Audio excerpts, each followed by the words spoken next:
देख रहे हैं नेटवर्क 33 राजकुमार के साथ। तो चलिए बढ़ते हैं आज की कहानी की ओर। दोस्तों, एक शाम मुझे जितेंद्र का कॉल आया। फ़ोन पर बात हुई तो पता चला कि उन्होंने नया कंस्ट्रक्शन का काम लिया है। तकरीबन 7-8 महीने का काम है, जिसके लिए मुझे सारे साथियों को लेकर 1-2 दिन के भीतर मंडोरी पहुंचना है।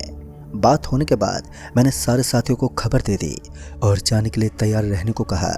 और जैसे जितेंद्र ने कुछ पैसे भेजे तो हम 7 जने निकल गए मंडोरी के लिए, जिसके लिए हमने रात के 1:30 बजे की मुनांतो शताब्दी पकड़ी। रात के वक्त जनरल क्लास में इतनी भीड़ नहीं थी जितनी अमूमन होती है। हमें से कुछ को तो सीट भी मिल गई। अब बस 9 घंटे का सफ़र हमें तय करना था। कुछ देर में हम भी बाकी पैसेंजर की तरह वहीं पर सो गए, पर कुछ देर के बाद ही मेरी आँख खुल गई। दरअसल मुझे ढोल ताशे की आवाज़ सुनाई दे रही थी और जब मैंने ट्रेन की खिड़की से बाहर की ओर झांका तो मैंने पाया कि कुछ लोग बगल वाली पटरी पर नाच गा रहे हैं। अभी मैं उन सबको एकटक देख ही रहा था कि तभी उनमें से एक की नज़र मेरे पर पड़ गई। पता नहीं क्यों, जैसे उसकी नज़र मेरे पर पड़ी कि तभी मेरा पूरा शरीर सुन्न सा पड़ने लगा और घबराहट होने लगी। मैं फ़ौरन ही नीचे बैठ गया और मेरे नीचे बैठते ही मेरा दम बुरी तरह से घुटने लगा। मैं अपने साथी को आवाज़ देना चाहता था, पर मुझसे कुछ निकल ही नहीं रहा था। वहीं अब दम घुटने के कारण मैं छटपटाने लगा। फिर अचानक ही सब कुछ नॉर्मल हो गया और जब मैंने ध्यान दिया तो मैंने पाया कि अब वो ढोल ताशे की आवाज़ अब आनी बंद हो गई है।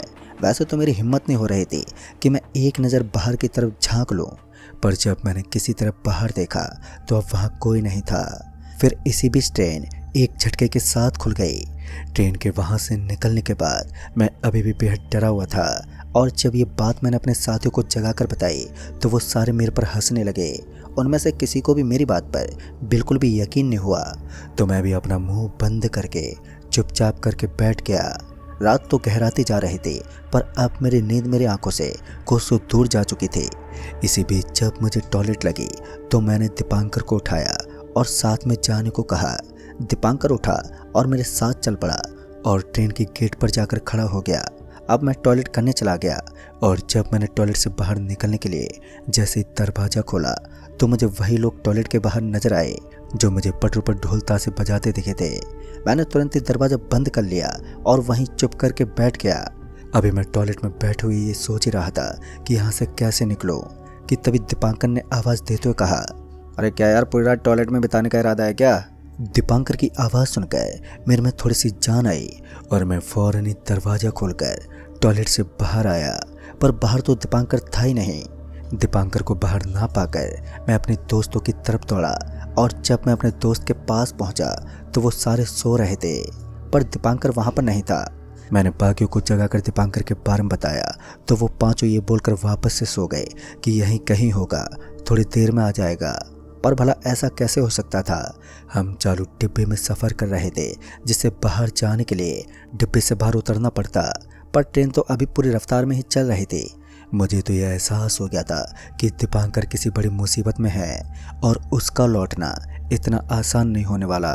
अभी मेरे मन में बुरे बुरे ख्याल आ ही रहे थे कि तभी ट्रेन एक हल्के से झटके के साथ धीमी होने लगी और जब मैंने बोगी की खिड़की से बाहर देखा तो मैंने पाया कि अभी ट्रेन किसी बस्ती के एक ओर से गुजर रही है और ट्रेन धीमे होते होते रुक गई। वैसे तो ये स्टेशन नहीं था, पर पटरियों की एक तरफ कोई छोटी सी बस्ती थी जहाँ अभी गहरी खामोशी और अंधेरेपन के अलावा कुछ और महसूस ही नहीं हो रहा था। अभी मेरी नज़रें उस बस्ती की तरफ और मेरा दिमाग दीपांकर के बारे में सोच रहा था कि तभी दीपांकर की आवाज़ मुझे सुनाई पड़ी, जो मुझे पुकारते हुए कह रहा था कि त्रिलोकी अंदर क्या कर रहा है, चल बाहर आ। दीपांकर की आवाज़ सुनकर मेरे पूरे बदन में एक सिरहन सी दौड़ गई। मुझे यकीन नहीं हो रहा था कि यह सच में दीपांकर की ही आवाज़ है। अभी मैं चुपचाप दीपांकर की आवाज़ ही सुन रहा था कि तभी मैं अपने आप ही बोगी के गेट की तरफ जाने लगा।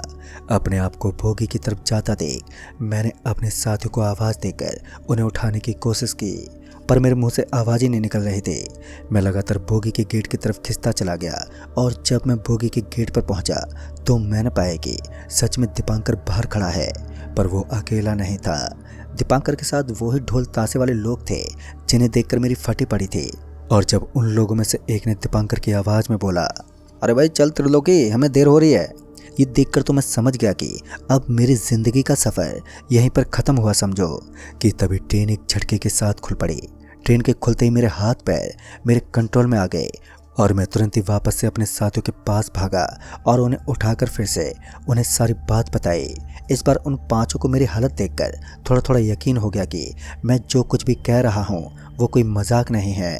उन पांचों ने डिसाइड किया कि अगले स्टेशन पर उतरकर दीपांकर की मिसिंग रिपोर्ट रेलवे पुलिस को देंगे। वहीं मैं अभी भी डर से कांपे जा रहा था। पता नहीं वो कौन लोग थे और क्या चाहते थे। मेरी हालत देखकर वो पांच भी मेरे साथ बैठे रहे जब तक कि अगला स्टेशन नहीं आ गया था। और जब 1 बजे के करीब मिंटूर नाम का स्टेशन आया तो हम सारे ट्रेन से उतरे। रेलवे पुलिस को दीपांकर की मिसिंग रिपोर्ट देने के लिए अभी हम 6 जने रेलवे पुलिस के ऑफिस की तरफ बढ़ रहे थे कि तभी मेरी नज़र वहीं प्लेटफार्म के पास बैठे कुछ लोगों पर पड़ी जो कुछ उसी तरह के वेशभूषा मतलब कि कुछ वैसे ही कपड़े पहने हुए थे जिनके पास अभी दीपांकर है। यहाँ तक कि उनके पास भी वैसे ही ढोल ताशे थे। और ये बात जब मैंने अपने साथियों को बताई तो वो पांचों थोड़ा डर गए और बोले, कहीं ये सारे भी उसी गैंग के आदमी हुए तो हम सब भी खामखाम लपेट में आ जाएंगे। इनसे उलझने से तो अच्छा है पुलिस को सारी बात बता देते हैं और फिर पुलिस अपने हिसाब से निपट लेगी। उन पांचों की बात से ये साफ जाहिर हो रहा था कि उन्हें ये लग रहा था कि दीपांकर को किसी गुंडे बदमाश की गैंग ने अगवा किया है, जबकि ये मामला कहीं ज़्यादा पेचीदा और समझ से कोसों दूर था। पता नहीं क्यों मुझे लगा कि ये लोग कोई ना कोई मदद ज़रूर करेंगे और ये सोचकर मैं उनके पास गया और उनसे सारी बात की। मेरी बात सुनने के बाद वो सारे एक दूसरे का चेहरा देखने लगे। उन सबके चेहरों से ये पता चल रहा था कि उन्हें सच में उन लोगों के बारे में कुछ तो मालूम है। फिर कुछ देर के खामोशी के बाद उनमें से एक बोला, अब तुम अपने दोस्त को भूल जाओ, वो अब कभी नहीं लौटेगा और तुम भी जल्दी अपने दोस्त के पास ही पहुंच जाओगे। अभी वो आदमी ये दिल दहला देने वाली बात कर ही रहा था कि तभी मेरे बाकी के पांचों साथी भी वहां पर आ गए और उनके वहां आते उन आदमियों ने कहा, ये कौन है? जिस पर मैंने कहा कि ये पांचों मेरे साथी हैं। मेरे इतना कहते ही उस आदमी ने पूछा, क्या इनमें से भी किसी ने उन लोगों को देखा है? जिस पर मैंने जवाब देते हुए कहा, नहीं, ये तो उस वक्त गहरी नींद में सो रहे थे। मेरे ये कहने के बाद उस आदमी ने मेरे पांचों दोस्तों से कहा, तुम्हारी किस्मत अच्छी है जो तुम्हारी नज़र उन लोगों पर नहीं पड़ी, पर अगर तुम पांचों इसके साथ रहे तो तुम्हारी अच्छी किस्मत को भी बुरी किस्मत में बदलने में ज़्यादा वक्त नहीं लगेगा। अगर तुम पांचों अपनी जान की सलामती चाहते हो तो जितनी जल्दी हो सके इससे दूर चले जाओ। उस आदमी की चेतावनी सुनने के बाद मेरे 5 साथियों के चेहरों पर 12 बज गए। उन पांचों में से 3 तो उसकी बात सुनते ही बिना कुछ बोले वापस से ट्रेन में चढ़ गए, पर गोपाल और अनिरुद्ध नहीं गए। गोपाल अनिरुद्ध को अभी भी मेरे साथ खड़ा देखकर वो आदमी एक बार फिर बोला, तुम दोनों को अपनी जान प्यारी नहीं है क्या? जिस पर दोनों ने एक साथ बोला, नहीं।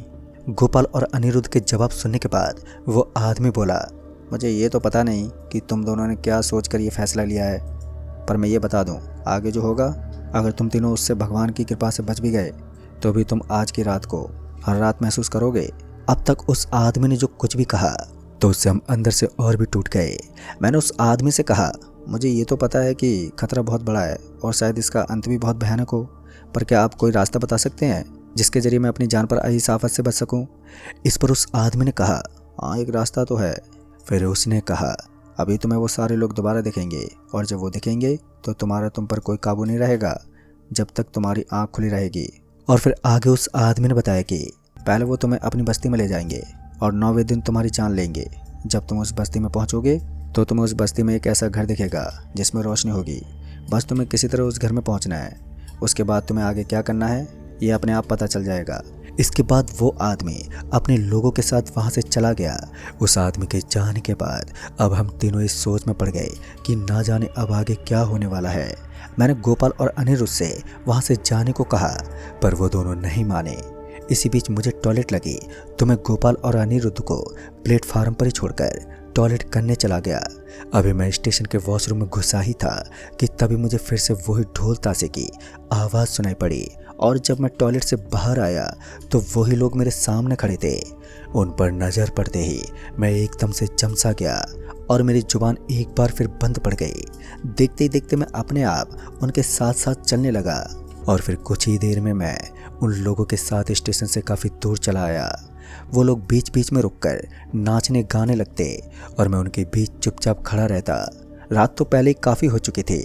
वक्त का कोई अंदाज़ा नहीं था, सिवाय इसके कि ये वक्त मेरी ज़िंदगी का सबसे बुरा वक्त है। फिर कुछ देर बाद मैं उन लोगों के साथ उसी बस्ती में पहुंचा, जिस बस्ती को मैंने ट्रेन से देखा था। पूरी की पूरी बस्ती वीरान पड़ी थी। सभी घर के दरवाजे खुले हुए थे और उन घरों में मातम पसरा हुआ था। अभी मैं उन घरों को ही देख रहा था कि तभी मैं अचानक ही दौड़ पड़ा और उन घरों में से एक घर के अंदर चला गया। जैसे मैं उस घर के अंदर पहुंचा तो मैंने देखा कि उस घर में पहले से दीपांकर बैठा हुआ है। अभी दीपांकर पर मेरी नज़र पड़ी ही थी कि तभी मैं भी अपने आप दीपांकर के बगल में जाकर ठीक उसी तरह बैठ गया। हालांकि हम दोनों एक दूसरे को देख रहे थे, पर ना तो दीपांकर कुछ बोल पाया और ना ही मैं। डर तो लग ही रहा था, पर अगर मैं डरता ही रहता तो मौत से मुलाकात हो जाती। ऐसे में ज़रूरी था कि पहले अपने डर पर काबू करते हुए अपने दिमाग के घोड़े दौड़ाएं। अब तक मुझे ये तो समझ में आ गया था कि हम दोनों उन लोगों के कंट्रोल में हैं, पर जब ये याद आए कि स्टेशन वाले आदमी ने कहा था कि जब तक आंखें खुली हैं तब तक हमारा शरीर उनके कंट्रोल में है, मतलब कि अब मैं अपनी आंखें बंद कर लूँ तो मैं अपनी मर्जी से चल फिर सकता हूँ। ये सोचकर जब मैंने अपनी आंखें बंद करके वहाँ से उठने की कोशिश की तो सच में ही मैं उठ गया। मतलब कि उस स्टेशन वाले आदमी ने जो भी कहा था सही कहा था। मैंने फिर अपनी आंखें बंद ही रखी और दीपांकर को ये राज की बात बताते हुए कहा, भाई हमारे पास अभी भी एक मौका है यहाँ से बचकर निकलने का, तू बस थोड़ी हिम्मत रख। ये बोलने के बाद जब मैंने अपनी आंखें खोली तो दीपांकर वहाँ से गायब था। वहीं मैंने जैसे ही अपनी आंखें खोली तो वापस से वैसे ही बैठ गया जैसे पहले बैठा था। मतलब कि फिर से मेरा शरीर मेरे काबू से बाहर हो गया था। वहीं मैं ये सोच रहा था कि दीपांकर कहाँ चला गया। अभी मैं उस कमरे में अकेला बैठा यही सोच रहा था कि तभी उस कमरे के सामने से वो सारे लोग दीपांकर को मारते ले गए। मैंने उठकर बाहर जाना तो चाहा, पर उठ नहीं पाया और तभी मेरी आंखों के आगे पूरा नीला नीला हो गया। अब मुझे आंखों के आगे छाए नीलेपन के साथ साथ सुनाई भी देना बंद हो गया था। वो एक बड़ा ही अजीब एहसास था जो मैंने पहले कभी महसूस नहीं किया था, जिस वजह से मेरा दिल ज़ोरों से धड़कने लगा। और ये तब तक चलता रहा जब तक कि मुझे फिर से दिखाई और सुनाई नहीं देने लगा। और जब मुझे दिखाई और सुनाई देने लगा तो अब मैं बिना वक्त गवाए वहाँ से निकलने के बारे में सोचने लगा। जैसा कि उस स्टेशन वाले आदमी ने कहा था कि मुझे एक ऐसा घर ढूंढना है जिसमें रोशनी हो, तो सबसे पहले तो मैंने कमरे में बैठे बैठे दरवाजे तक का अंदाज़ा लगाया और आंखें बंद करते ही मैं उठा और दरवाजे की तरफ बढ़ा। आंखें बंद करके जैसे तैसे मैं आंखें बंद करके दरवाजे तक तो पहुंच गया और मैंने फिर से आंखें खोली और बाहर की तरफ एक नज़र दौड़ाई और फिर आंखें मीच ली और एक बार फिर अंदाज़ा लगा के उस कमरे से बाहर निकल गया।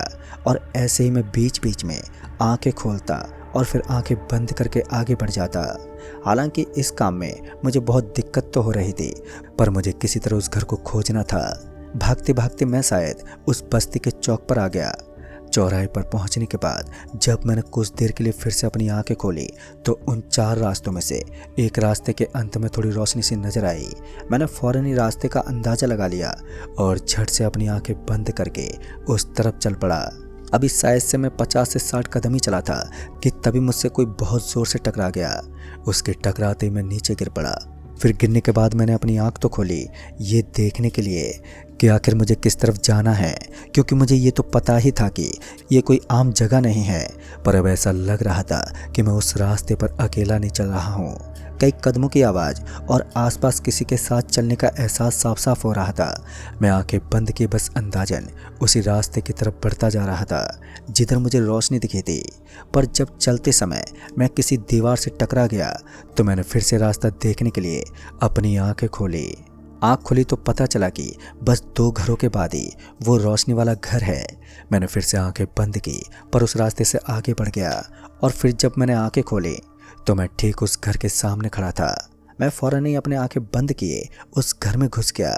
उस घर में घुसने के बाद भी मेरी हिम्मत नहीं हो रही थी कि मैं अपनी आंखें खोल लूँ। पर जब किसी आदमी ने आवाज़ देते हुए कहा, अब डरने की कोई बात नहीं है, तुम यहाँ अपनी आंखें खोल सकते हो, तो डरते ही सही मैंने अपनी आंखें खोली। आंखें खोलते ही सामने मुझे एक आदमी नजर आया जिसकी दोनों आंखें नहीं थी। उनकी आंखों की जगह पर बस 2 गहरे गड्ढे थे। उन्हें देखने के बाद मैं बोला, आप कौन हैं और ये सब लोग कौन हैं? जिस पर उस आदमी ने बोला, मैं कौन हूँ और वो लोग कौन हैं, ये जानने से बेहतर है तुम ये पूछो कि तुम यहाँ से सही सलामत कैसे निकलोगे। ये सुनते ही मैंने हाथ जोड़ते हुए कहा, आप मुझे बता सकते हैं तो प्लीज़ बताइए ना। इस पर वो बिना आंखों वाला आदमी बोला, तुम्हें अपनी दोनों आंखें यहीं छोड़कर जाना होगा, नहीं तो तुम कभी भी यहाँ से निकल नहीं पाओगे। ये सुनते ही मेरे कान एकदम से खड़े हो गए। मुझे तो एक पल को लगा कि यही आदमी सारे फसाद की जड़ है, तभी तो ऐसी बात कर रहा है। उसकी बात सुनकर मुझे ये समझ में नहीं आ रहा था कि मैं उस पर गुस्सा करूं या फिर चुपचाप अपनी आंखें निकाल दूं। कुछ देर खामोश रहने के बाद जब मैंने बोला, मगर आंखें ही क्यों, आंखों में ऐसा क्या है? इस पर उस आदमी ने कहा, आज से 50 साल पहले ये बस्ती गुंडकों की बस्ती हुआ करती थी, जो लोगों का नाच गा के मनोरंजन किया करते थे। और जब उस रोज़ कबीले वाले एक बड़े धन्ना सेठ के यहाँ उनके मनोरंजन के लिए गए तो वो सेठ और उसके दूसरे साथी नाच गाने ढोल ताशे से खुश नहीं हुए, उल्टा उन लोगों ने बहुत ही बदसलूकियाँ की। और जब गुंडकों ने आवाज़ ऊँची की तो उन्हें बेरहमी से मारा। उस वक्त वहाँ और भी लोग मौजूद थे। ये तो सबको पता था कि जो हो रहा है वो सरासर गलत हो रहा है, पर फिर भी सबने अपनी निगाहें नीचे ही रखी। वो वहाँ बड़ी बेरहमी से मार दिए गए, पर उन सब ने मरते मरते कहा, आज हमें देखकर भी अनदेखा कर दिया। याद रहे, कल अगर गलती से भी किसी ने हमें नाचते गाते देख लिया तो हमारी तरह ही तड़पोगे। कहते हैं वो सारे 9 दिनों तक तड़पते ही रहे और 9वें दिन उनकी लाशों को जंगल में फेंकवा दिया गया। उसके कुछ महीनों बाद अचानक ही सूरज ढलते ढोल ताशे और नाच गाने की आवाज़ लोगों को सुनाई देने लगती, और जो वो आवाज़ सुनकर उनके पास पहुंच जाता वो फिर वापस नहीं लौटता। 9 दिनों तक तरसाने के बाद वो गुंडकों की आत्मा उसे भी मार देती। मैंने भी उन्हें देखने की गलती कर दी थी, और जब मुझे समझ में आया कि जब तक मेरी आंखें रहेंगी तब तक ये मेरा पीछा नहीं छोड़ेंगी, लिहाजा मैंने अपने हाथों से अपनी दोनों आंखें फोड़ ली। उसकी ये बात सुनकर मैं तो दंगी रह गया। मुझे अभी भी उसकी बातों पर ज़रा सा भी यकीन नहीं हो रहा था। मैं वहीं चुपचाप बैठ गया। मुझे लगा था कि यहाँ पहुँचने पर कोई रास्ता मिल जाएगा, पर ऐसा कुछ नहीं हुआ। अब मुझे ही कोई रास्ता खोजना था यहाँ से बाहर जाने का। अभी मैं उस घर के एक कोने में बैठे बैठे इसी जोड़ तोड़ में लगा था कि उनके चंगों से जान कैसे छुड़ाएं, कि तभी मुझे चीखें सुनाई देने लगी। जब मैंने उन चीखों को ध्यान से सुना तो मुझे लगा कि वो चीखें दीपांकर की है। दीपांकर की वो इतनी दर्दनाक चीखें थी कि उन चीखों को सुनकर एक बार फिर मेरे हाथ पर कँपकँपाने लगे। मैंने सोच लिया कि जैसे ही सुबह होगी मैं यहाँ से भाग जाऊँगा। वो पूरी रात तो दीपांकर की चीखें सुनते बीते, और जब सुबह हुई तो मैं उस घर के दहलीज पर आकर बाहर झांका। बाहर रात की तरह ही सन्नाटा पसरा हुआ था। पूरे रास्ते में खून और हड्डियां जगह जगह फैली हुई थी। मैंने भगवान का नाम लिया और उस घर से निकलकर भागा। पर जैसे मैं उस घर से बाहर निकला तो मैंने पाया कि मैं उस ओर नहीं भाग रहा हूँ जिधर मैं जाना चाहता था। मतलब कि फिर से मेरे ऊपर उन्हीं आत्माओं का कंट्रोल हो गया था।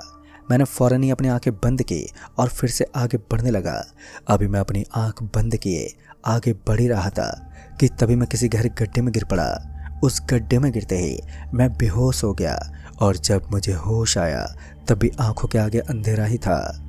मुझे समझ में नहीं आ रहा था कि मैं कहाँ पर हूँ। तभी मुझे गोपाल की आवाज़ सुनाई दी। गोपाल की आवाज़ सुनाई देते ही मैंने कहा, गोपाल। मेरे इतना कहते ही गोपाल बोला, हाँ भाई मैं गोपाल ही हूँ, शुक्र है कि तुझे होश आ गया। फिर जब मैंने पूछा, मुझे कुछ दिखाई क्यों नहीं दे रहा है, तो इस पर गोपाल ने कहा, जब तू हमें उस गहरे गड्ढे में मिला था तब सिर्फ तेरी सांसें ही चल रही थी। तेरा बच जाना ही किसी चमत्कार से कम नहीं है। तेरी हालत इतनी बुरी थी कि तेरी आंखें बाहर आ गई थी और तेरे हाथ पैर भी टूटे हुए थे। आज 7 महीने के बाद तुझे होश आया है। हमें दीपांकर भी मिला था, उसकी भी हालत बहुत बुरी थी, पर 9वें दिन इसी अस्पताल में उसने अपना दम तोड़ दिया। दोस्तों, इस घटना के बाद मैं हमेशा हमेशा के लिए अंधा हो गया। हालांकि इस बात को अब काफ़ी साल गुजर गए हैं, पर आज भी ऐसा लगता है कि वो लोग मेरे आसपास ही रहते हैं। तो दोस्तों, इस कहानी में बस इतना ही। कहानी आपको पसंद आई हो तो वीडियो को लाइक शेयर ज़रूर कर दें, और साथ ही हमें नीचे कमेंट बॉक्स में ज़रूर बताएं। तो मैं आपका दोस्त राजकुमार जल्द ही मिलूँगा ऐसी एक और नई कहानी के साथ। तब तक के लिए बाय एंड टेक केयर।